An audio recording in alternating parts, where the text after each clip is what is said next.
Programme में हमें join कर रहे हैं इरफान मलिक साहब, डाटा साइंटिस्ट हैं, आईटी कंपनी के मालिक हैं। इरफान मलिक साहब से मैं एक सवाल पहले करना चाहता हूँ। इरफान साहब, ये बताइएगा कि ये जो मंतक हुकूमत पेश कर रही है, क्या ये काबिल कबूल है आपके लिए एक आईटी एक्सपर्ट के तौर पे?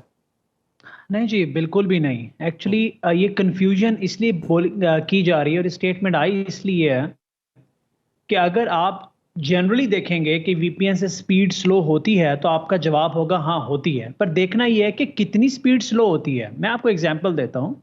अगर आपके पास 100 MB की स्पीड आ रही है और आप वीपीएन एक सस्ता सा वीपीएन यूज करते हो तो आप वो 100 से 80 पे आ जाएगी, और अगर आप प्रीमियम वीपीएन यूज करते हो तो 100 से 90 पे आ जाएगी। पर यहाँ पे 100 से 1 पे आई हुई है, वो भी ऑलमोस्ट जीरो टच कर रही है। सो आप उसको ये समझना है कि वीपीएन कितना इंपैक्ट डाल सकता है, और साथ में ये भी सोचना है कि हम वीपीएन क्यों यूज कर रहे हैं, और सबसे बढ़कर ये कि it is not all about the internet speed. क्योंकि इंटरनेट स्पीड का इश्यू होता तो आप यूट्यूब या सारी चीजों पे स्ट्रीमिंग भी ना कर पा रहे हो। तो यहाँ पे up link and down link को रिस्ट्रिक्ट किया जा रहा है, किया नहीं जा रहा। ये फायरवॉल की आप रिपल्स कह लें या इंस्टॉलेशन प्रोसेस की मिसमैनेजमेंट कह लें, वो भी सही कह रहे हैं कि हम कर नहीं रहे, वो कर नहीं रहे, ये हो रहा है because of any XYZ reason.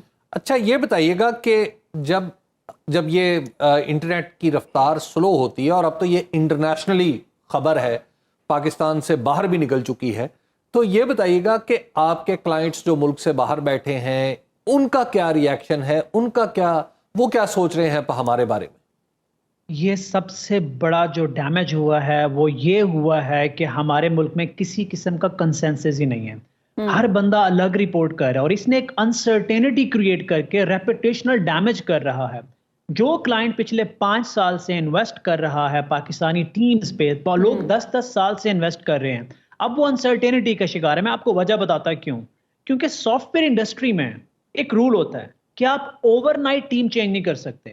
आप ये नहीं कह सकते कि आज आप अपनी टीम फायर कर देंगे कल वो हो जाएगा। आप करते क्या है कि आपको एक हिंट आता है कि यार ये जो टीम है ये हमें कल को नुकसान दे सकती है या लिमिटेशन के सामने आती है, तो आप एक प्रोसेस स्टार्ट कर देते हो कि 2 महीने में 3 महीने में मैंने इस पूरी टीम को रिप्लेस कर देना है। वो प्रोसेस स्टार्ट हो गए हैं, टीम की रिप्लेसमेंट शुरू हो गए, क्लाइंट डर गए हैं। क्यों? क्योंकि चंद क्लाइंट्स को फ्रीलांसर्स ने मेरे बहुत बड़ी स्टूडेंट बेस है मेरी, फ्रीलांसर्स ने भेजा कि हमारे मुल्क में इंटरनेट का इशू है जिसकी वजह से हम डिलीवरी नहीं कर पा रहे, फाइल्स अपलोड नहीं हो रही, डाउनलोड्स में डिले हैं। तो उसने आगे से हमारे ही किसी मीडिया चैनल का स्क्रीनशॉट भेज के कहा कि आप तो झूठ बोल रहे हो, क्योंकि हमारे मीडिया चैनल कंसिस्टेंटली रिपोर्ट नहीं कर रहे।